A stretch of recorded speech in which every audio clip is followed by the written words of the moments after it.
Morning student, class 8 chapter 16 session first शुरू कर रहे हैं अपन। प्रकाश।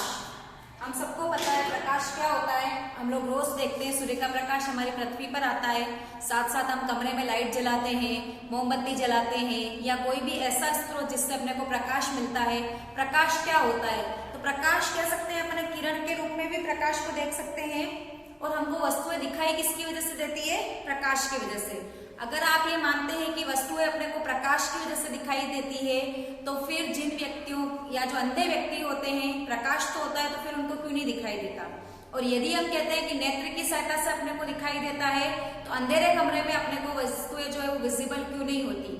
तो अपन सामान्यतया ये कह सकते हैं कि नेत्र और प्रकाश के आपसी सामंजस्य से अपने को वस्तुएं दिखाई देती है। जब तक किसी वस्तु पर प्रकाश गिरकर वहां से परावर्तित होकर हमारे नेत्र तक नहीं पहुंचता और हमारे नेत्र का पर्दा, जिसको रेटिना कहा जाता है या दृष्टि पटल कहा जाता है, वहां पर जाकर अपना प्रतिबिंब नहीं बनाता, जब तक अपने को वस्तुएं दिखाई नहीं देती। तो वस्तुएं दिखने का मेन कारण क्या है? परावर्तन, रिफ्लेक्शन जिसको कहते हैं। परावर्तन किसको कहते हैं? किसी भी प्रकाश की किरण का किसी सतह से टकराना और पुनः उसी दिशा में लौटने की जो घटना होती है उसको अपन परावर्तन कहते हैं। यहाँ पे मैंने एक डायग्राम बनाया, आपको दिख रहा होगा, ये कोई पृष्ठ है जिस पर प्रकाश की किरण गिर रही है, यानी कि जिस पृष्ठ पर प्रकाश की किरण आती है या गिरती है उस किरण को अपन क्या कहेंगे? आपतित किरण कहेंगे। और पृष्ठ से गिरने के पश्चात वहां से लौटती है उसको अपन परावर्तित किरण कहते हैं। तो आपतित किरण जो किसी पृष्ठ पर गिरती है या आपतित होती है, और परावर्तित किरण जो किसी पृष्ठ से टकराकर पुनः उसी दिशा में जो लौटती है उसको अपन क्या कहते हैं? परावर्तित किरण कहेंगे।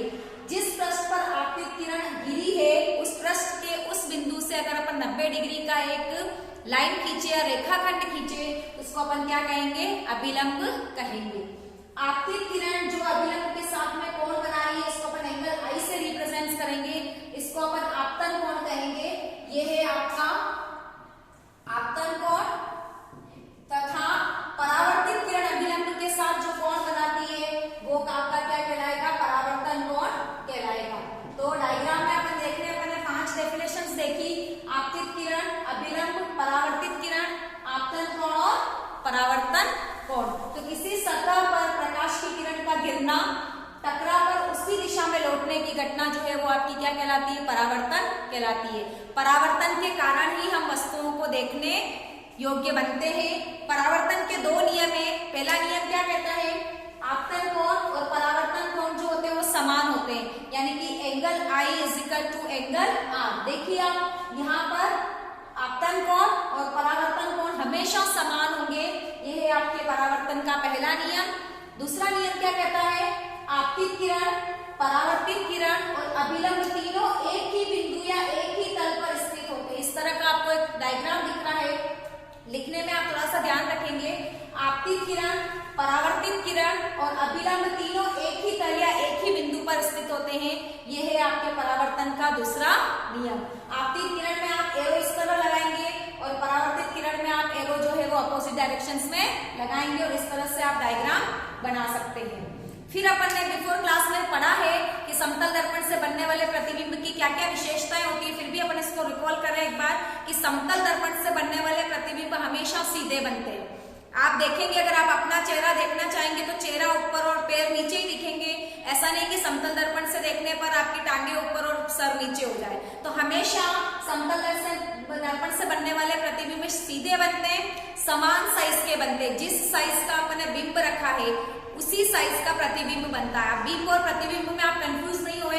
फॉर एग्जाम्पल, मुझे इस मार्कर का पिक्चर चाहिए, तो मार्कर आपका क्या है?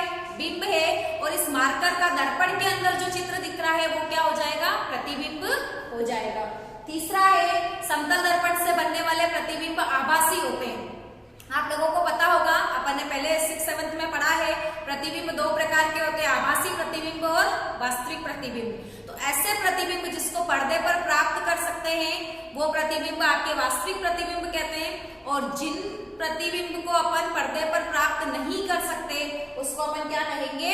आभासी प्रतिबिंब कहते हैं।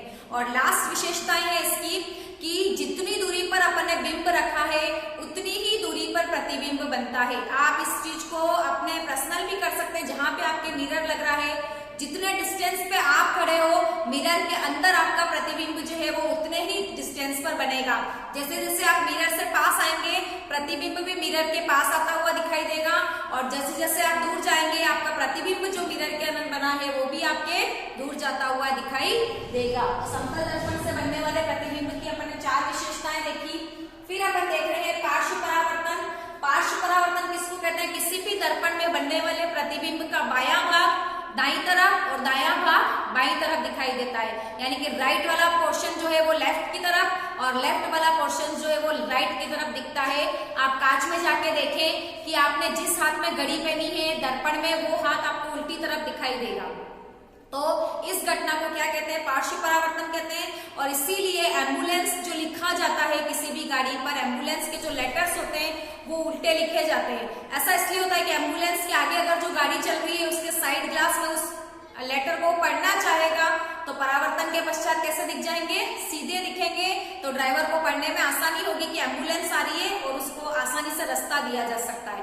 तो आप आज ये कर सकते हैं कि अंग्रेजी के ऐसे कौन कौन से लेटर है जो दर्पण में देखने पर अपने को उल्टे दिखाई देते हैं, आप उसको थोड़ा सा लिखे और छांटने का प्रयास करें। आप देखेंगे ए अपने को ऐसे ही दिखेगा, डब्ल्यू अपने को ऐसे ही दिखेगा, लेकिन पी आपको ऐसे दिखेगा, है ना। तो ऐसे कौन कौन से लेटर है जो अपने को सीधे दिखते हैं या उल्टे दिखते हैं? इस घटना को अपन क्या कहेंगे? पार्श्व परावर्तन कहेंगे। नेक्स्ट अपन पढ़ेंगे नियमित और विस्तृत परावर्तन। नाम से क्लियर हो रहा है, यदि किसी प्रकाश की किरण का खुरदरे पृष्ठ से परावर्तन होता है तो परावर्तन के पश्चात वो अलग अलग कोण से विस्तृत हो जाती है या फैल जाती है, इस घटना को विस्तृत परावर्तन कहते हैं। और यदि प्रकाश की किरण का किसी चिकनी या नियमित पृष्ठ से परावर्तन होता है तो निश्चित कोण से ही परावर्तन की घटना दर्शाती है, इसको अपन नियमित परावर्तन कहते हैं। मैंने डेफिनेशन लिखी है कि अनियमित पृष्ठ से होने वाला परावर्तन जिसमें किरणें समांतर नहीं होती, ऐसा परावर्तन जो है वो आपका विस्तृत परावर्तन कहलाता है। और इस विस्तृत परावर्तन के कारण ही सूर्य का प्रकाश हमारे कमरों तक रोशनी करता है। जबकि सूर्य का हमको पता है कि प्रकाश हमेशा सीधी रेखा में गमन करता है, फिर भी हमारे कमरों में रोशनी होती है। इसका कारण ये है कि सूर्य का प्रकाश जब किसी खुरदरे पृष्ठ से टकराएगा तो वो समांतर नहीं होकर अलग अलग कोण से फैल जाएगा और वो किरणें अपने को कमरे तक प्रकाश करती है। विस्तृत परावर्तन अगर अपन देखें तो नियमित पृष्ठ से परावर्तन जो होता है, देख रहे हैं आप दोनों में डिफरेंस, ये आपका खुरदरा पृष्ठ है, इसमें परावर्तन की घटना के पश्चात अलग अलग कोण से किरणें जो है वो परावर्तित हो रही है, जबकि इसमें समांतर किरणें परावर्तित होती हुई अपने को दिखाई दे रही है। क्वेश्चन आता है नियमित और विस्तृत परावर्तन में अंतर लिखो तो हमको आना चाहिए। फिर अपन देख रहे हैं वर्ण विक्षेपण। अब यदि प्रकाश की किरण का एक बार परावर्तन हो गया तो क्या हम उसका बार बार परावर्तन कर सकते हैं क्या? तो हाँ, आप लोगों ने देखा होगा, आप हेयर कट करवाने जाते हैं तो बैक के हेयर या पीछे के बाल जो है वो आपको जो कटिंग करने वाला बार्बर है वो पीछे एक मिरर लगाता है और अपने को पीछे की कटिंग भी दिखाई देती है। तो इससे क्या है कि प्रकाश की किरण का परावर्तन होने के बाद उस परावर्तित प्रकाश को भी अपन वापस क्या कर सकते हैं? परावर्तित कर सकते हैं। इसलिए मैंने यहाँ लिखा है परावर्तित प्रकाश को पुनः परावर्तित किया जा सकता है। फिर है बहुप्रतिबिंब। एक दर्पण में एक ही प्रतिबिंब दिखे, लेकिन अगर अपन चाहें कि हम बहुत प्रतिबिंब या 2 से ज्यादा प्रतिबिंब देखना चाहते हैं तो आप 2 दर्पण लें और उसको अलग अलग एंगल पर इस तरह से फोकस करते हुए एंगल घटाएं या बढ़ाएं तो आपको उन 2 दर्पण में बहुत सारे प्रतिबिंब दिखाई दे सकते हैं। आप सर्कस वगैरह में अगर कभी गए हो तो वहां पे एक मिरर रूम बनता है, उसमें इस तरह का ही सेटअप किया हुआ होता है। तो विभिन्न कोणों पर दर्पण को रखकर अपन क्या कर सकते हैं? अलग अलग प्रतिबिंब या बहुत सारे प्रतिबिंब एक साथ प्राप्त कर सकते हैं। फिर अपन पढ़ रहे वर्ण विक्षेपण। प्रकाश की श्वेत किरण का अपने रंगों में विभाजन होना।